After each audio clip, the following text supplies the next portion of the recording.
One of the drivers I've been itching to talk to is Alex Lynn, and that's because the Macau Grand Prix happened during the US Grand Prix weekend, which is fine. You know, those clashes do happen in motor racing. The frustrating thing, being on the road, and it was probably the case if you're in the UK or Europe, was that it was so difficult to watch the Macau Grand Prix. This is one of the best motor racing meetings, let alone races, specific races, because there's motorcycles, there's touring cars, all sorts of things, of the year.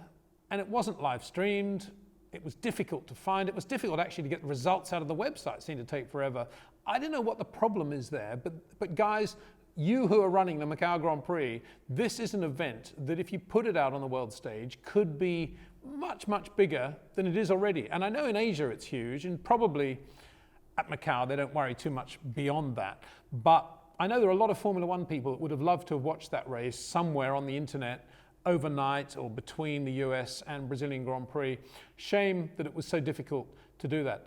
Nonetheless, it was brilliant to see Alex Lynn win that for the Prema Powersport team. We had him on the show relatively recently, well, very recently actually, a young Englishman who's proved his talent in Formula Renault, Formula 3, and now won the biggest event that any young driver on the way up to Formula One can possibly win. He won at Macau. And he's no slouch there either. He was very, very quick there in 2012 too. So Alex, congratulations. What a day for you.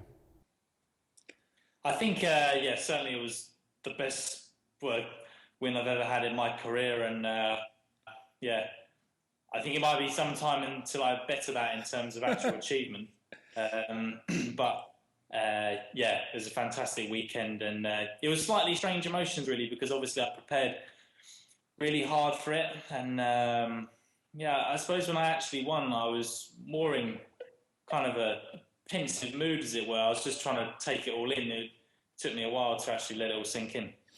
Well, of course, you had those tremendous highs last year as well when you had the pole and you finished a very, very good third. So it's not as if it was all new to you. But can I just ask you about Macau, first of all, as a place, before we even get into the circuit? When you go there after your Formula 3 season and you're going out to this exotic part of the world, the ferry ride, the hotels, the atmosphere, just describe a little bit of that as you see it through your eyes. It's incredible, really. I mean, I think you can... People, you know, when you go there for the first time, people always tell you it's an incredible race, you'll love it. But it's not until you actually go there until you actually realise what it's all about. And yeah, it really is unbelievable. Like the sights, the smells, the place itself. It's like an Asian version of Las Vegas with an amazing racetrack plonked in the middle of it. Now, you obviously drive for Prema Powersport, and you'd be hanging with your guys, your engineers, probably your teammates. But do you see more of the other drivers and hang out with them more in the build-up to that race than at any other time of the year? Yeah, definitely. I had dinner every night with Harry Tinknell, just sort of like the British contingent sticking together. Yeah, because there's so many nice restaurants and you've got the massive casinos and everything. There's so much to see, and you know, it's not like a usual weekend where you always have dinner in the same restaurant and go back to the hotel. You know, you do kind of go out a bit, and not during the race week, but just, you know, just see what's about, you know. And the very appropriately named grandiose Windsor Arch, of course, dominates proceedings. I'm very pleased they chose that name for that huge building. Yeah, exactly. It's pretty big. Alex, now the circuit. Tell us about that. Obviously, you're quick on it. Obviously, you like it. Tell us your favourite corners. I'd say it's called the Solitude S's, which is it's a quick chicane that's flat out in a Formula 3 car, but not very easy.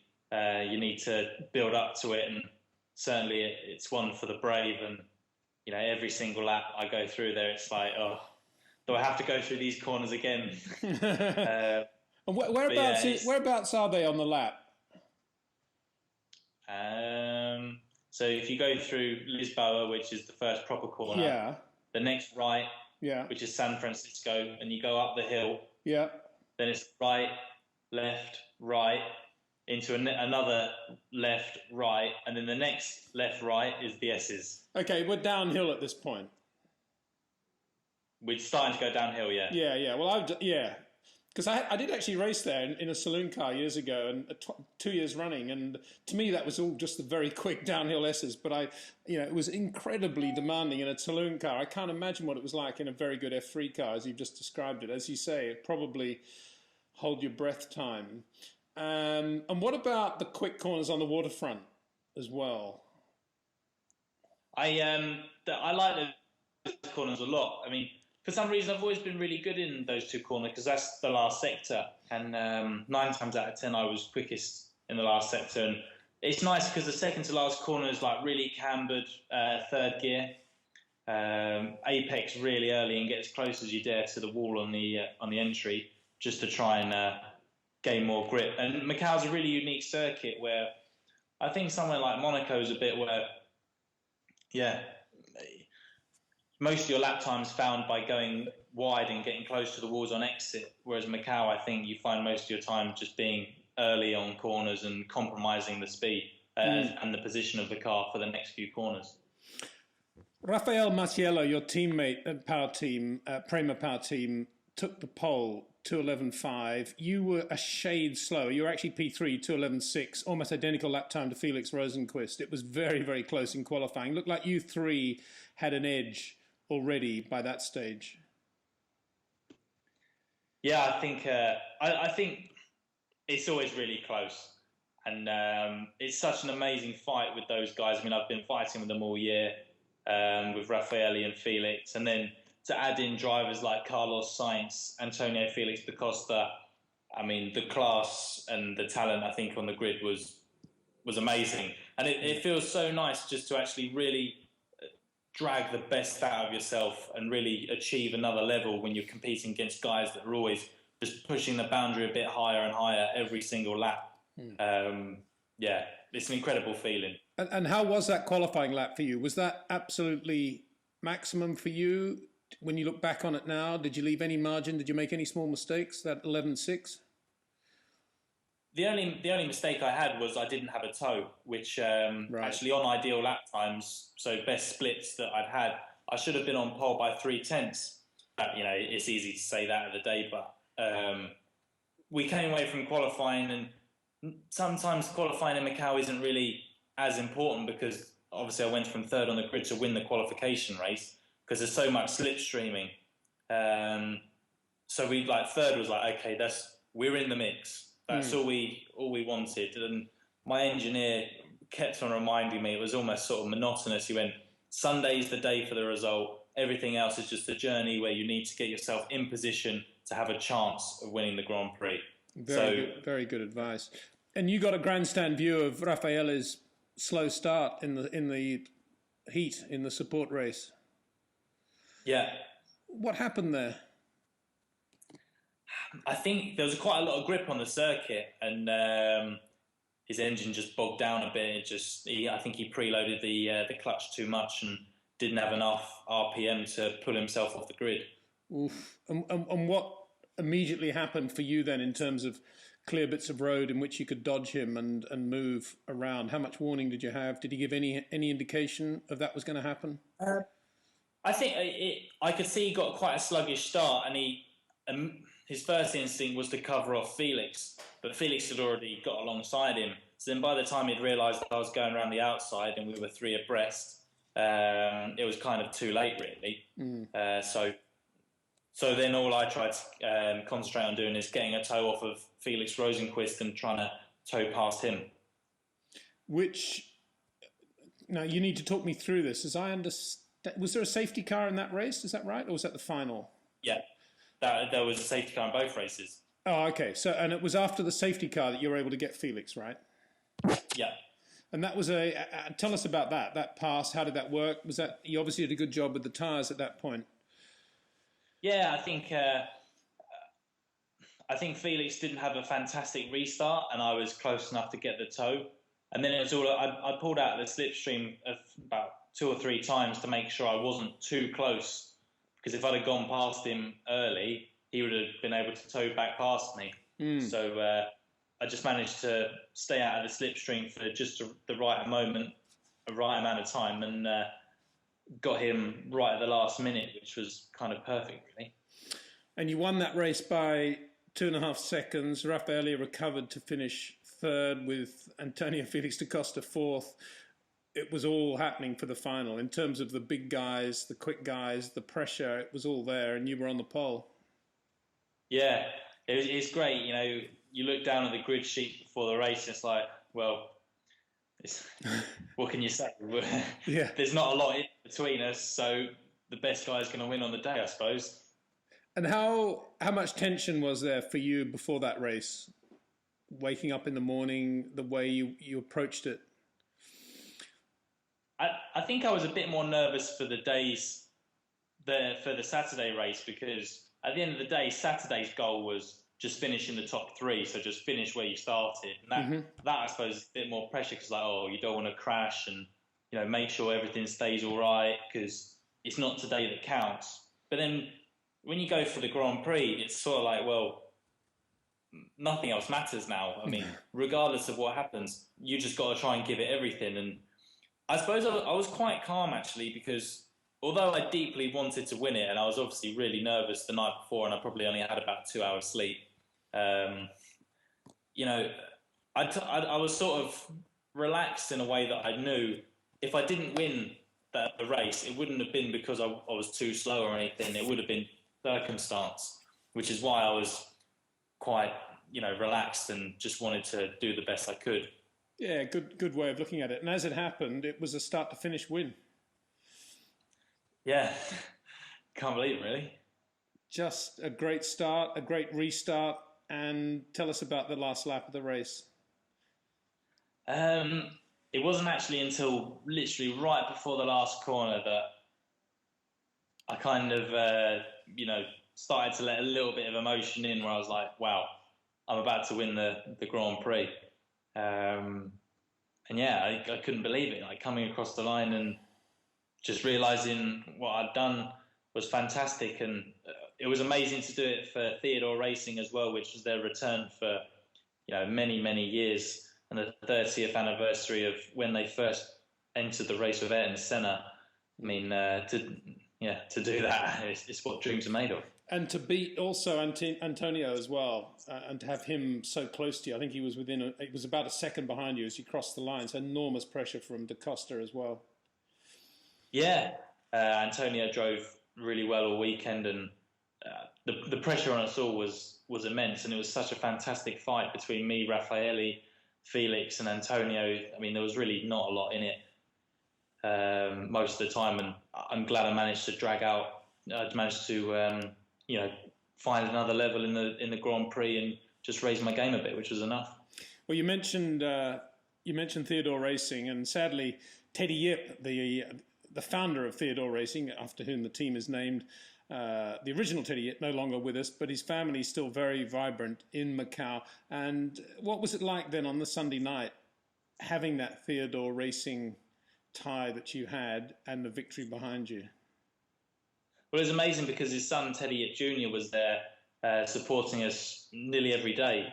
So we had all of the Theodore Racing guys, and Teddy Yip Jr.'s mother and Teddy's wife was there, and it was fantastic. And rumour has it there was a little tear in Teddy Yip Jr.'s eye after the race, and no, there was a few tears from everyone, because it's an amazing moment.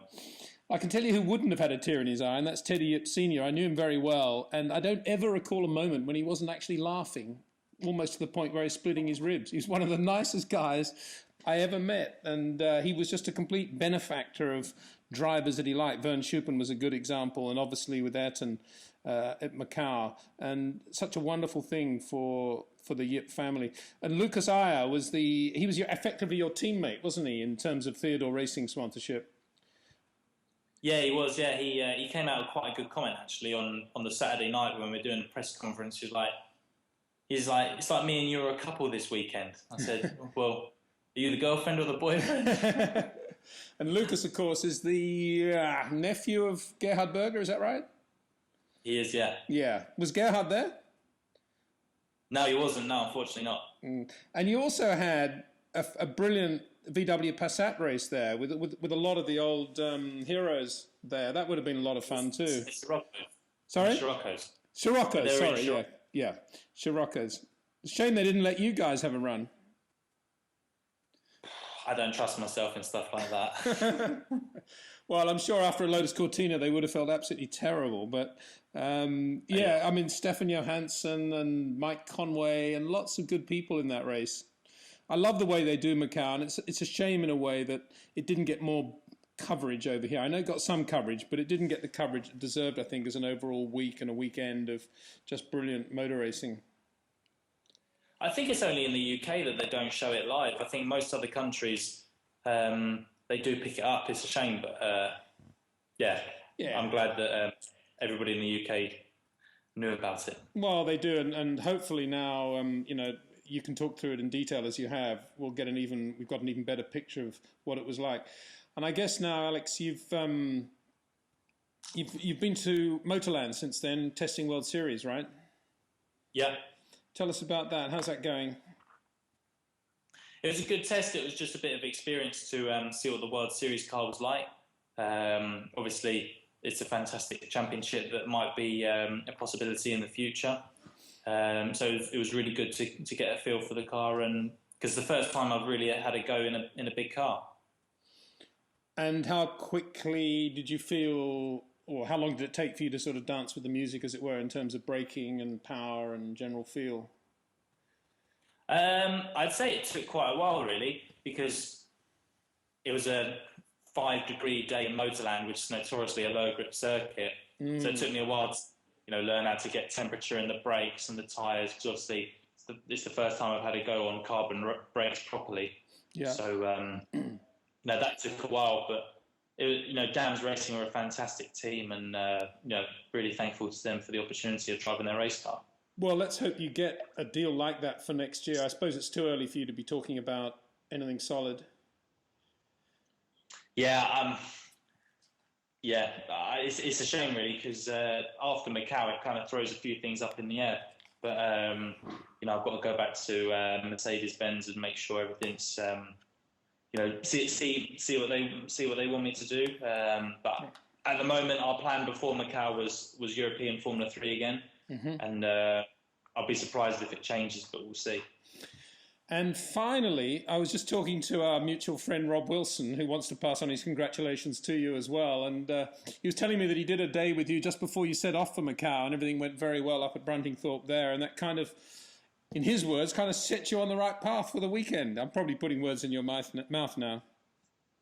No. We had a really good day. It was a lot of fun. I mean, I always have a lot of fun with Rob anyway. But yeah, that little Skoda Rapide did us really well, and who knew that could help me to Macau glory. But no, had a really good day, and Rob's always a big help to me, and yeah, every day I have with Rob, massive improvement. Good stuff. And what's that coming out of your, what to us is your left shoulder, to yours your right shoulder? Looks as if there's some sort of trophy in the background there, is that right?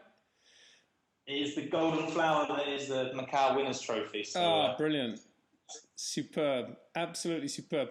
Congratulations, Alex. That is as good as it gets. I remember chatting to Ayrton after he won his Macau Grand Prix, literally about 10 days afterwards, at his little townhouse in Reading. That's Reading, England. And his eyes, just like you, he was just reliving the weekend in minute detail. And for him, it was, at that stage, the greatest weekend of his life as well. And I know it has been for you.